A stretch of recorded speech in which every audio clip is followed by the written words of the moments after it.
আসসালামু আলাইকুম। আশা করি দর্শক মণ্ডলী আপনারা ভালো আছেন। আমি ডাক্তার মোহাম্মদ মুস্তাফিজুর রহমান, জাতীয় গ্যাস্ট্রো-লিভার ইনস্টিটিউট অ্যান্ড হাসপাতালে সহকারী অধ্যাপক হিসেবে কর্মরত আছি। আমি একজন প্যানক্রিয়াস বিশেষজ্ঞ সার্জন। আজকে যে রোগীর অপারেশন করলাম, ইয়াং পেশেন্ট, বয়স মাত্র 25 বছর। উনি একজন ক্রনিক প্যানক্রিয়াটাইটিসের রোগী। দীর্ঘ 6 বছর ধরে ক্রনিক প্যানক্রিয়াটাইটিসের সমস্যা নিয়ে উনি ভুগতেছিলেন। বিশেষ করে শেষ 2 বছর উনি প্রায় 30 বার হসপিটালে ভর্তি হয়েছেন, আর গত 1 বছরে প্রায় 20 থেকে 22 বার হসপিটালে ভর্তি হয়েছে। এই ব্যথা কমানোর জন্য যত ধরনের ট্রিটমেন্ট, অর্থাৎ ক্রনিক প্যানক্রিয়াটাইটিসের যে প্রাইমারি চিকিৎসা, সব কিছুই প্রয়োগ করা হয়েছে। ইভেন উনি দেশের বাহিরেও কয়েকবার চিকিৎসা নিয়েছেন। 2 বার ERCP করা হয়েছে এবং একবার সিলিয়াক প্লেক্সাস ব্লক করে ব্যথা কমানোর চেষ্টা করা হয়েছে, কিন্তু কোনোভাবেই ব্যথা কমছিল না। ফলশ্রুতিতে আজকে আমরা সার্জারিটি করলাম।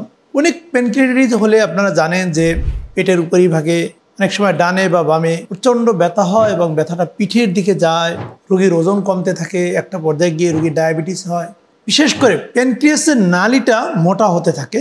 একটা সুস্থ প্যানক্রিয়াসের নালী সাধারণত 2 মিলিমিটার চওড়ায় থাকে, কিন্তু যখন ক্রনিক প্যানক্রিয়াটাইটিস হয়, বারবার ইনফ্লামেশন হতে হতে প্যানক্রিয়াসের যে প্যারেনকাইমা বা মাংসপেশি সেটি শুকোতে থাকে, বাট প্যানক্রিয়াসের ভিতরে যে নালীটা ওটা কিন্তু পর্যায়ক্রমে মোটা হতে থাকে। স্বাভাবিক 2, সেখান থেকে 3, 4, 5, 6, 7।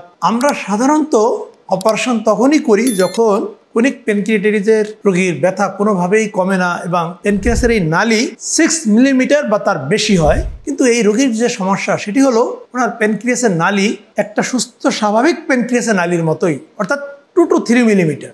এর ভিতরে সমস্যা হচ্ছিল যে প্যানক্রিয়াসের হেড রিজিয়নে ইনফ্লামেটরি মাসের মতো দেখা যাচ্ছে এবং প্যানক্রিয়াসের হেড রিজিয়নে যে নালী, ওখানে কয়েকটা স্ট্রাকচার আছে। ফলশ্রুতিতে আজকে আমরা এই অপারেশনের সিদ্ধান্ত নেই, যে অপারেশনটিকে বলা হয় প্যানক্রিয়াটিকোডিউডেনেক্টমি বা হুইপলস অপারেশন। ক্রনিক প্যানক্রিয়াটাইটিসের রোগীদের স্বাভাবিক যে অপারেশন সেটির নাম হচ্ছে LPJ বা ল্যাটারাল প্যানক্রিয়াটিকোজেজুনোস্টমি, অর্থাৎ প্যানক্রিয়াসের মোটা নালী কেটে পাথরগুলো বের করে খাদ্যনালী এনে বাইপাস করে দেওয়া। কিন্তু আমি আজকে যে সার্জারিটি করলাম, আমরা অনেক রোগীর এই ধরনের সার্জারি করে থাকি, যেটা আজকে করেছি, যে নালী খুব বেশি মোটা হয় না, বাট বারবার ব্যথা। বিশেষ করে যখন দেখি যে তার প্যানক্রিয়াসের হেড রিজিয়নে বেশি ফুলে আছে, রোগী বছরে প্রায় 15-20 বার ভর্তি হয়, তখন আমরা হুইপলস অপারেশন করে থাকি। হুইপলস অপারেশন করলে সুবিধা যেটা হলো যে প্যানক্রিয়াসের হেড রিজিয়নে যে ইনফ্লামেটরি মাস সেটা সহ সম্পূর্ণ প্যানক্রিয়াসের প্রায় অর্ধেক তুলে আনা হয়। তাতে রোগীর ব্যথার মাত্রা একেবারেই প্রায় চলে যায়।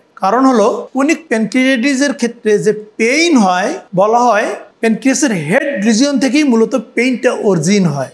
এজন্যই ক্রনিক প্যানক্রিয়াটাইটিসের ক্ষেত্রে প্যানক্রিয়াসের হেডকে পেইনের ক্ষেত্রে কি ফ্যাক্টর অথবা অ্যাপেক্স বলা হয়। আর যেহেতু আমরা এই প্যানক্রিয়াটিকোডিউডেনেক্টমি সার্জারির ক্ষেত্রে হেড, নেক সহ বিশেষ বড় একটা অংশ তুলে নিয়ে আসি, সুতরাং রোগীর ব্যথার মাত্রা অনেক কমে যায়। পাশাপাশি আমরা সিলিয়াক প্লেক্সাস, অর্থাৎ যে নার্ভের মাধ্যমে পেইনটা ব্রেইনে যায়, সেই নার্ভটা ব্লক করে দিয়ে আসি, এতেও পেইনের মাত্রা আরও কমে যায়। আশা করছি দর্শক মণ্ডলী আপনারা বুঝতে পেরেছেন।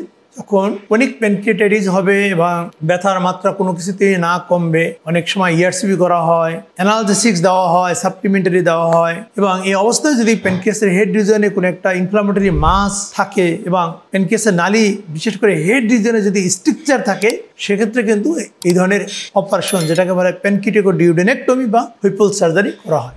ভিডিওটা ক্লিয়ারলি আপনাদেরকে আমরা দেখাবো না, কিন্তু আমার হাতে যে স্পেসিমেনটি দেখছেন এটাই হচ্ছে হুইপলস স্পেসিমেন।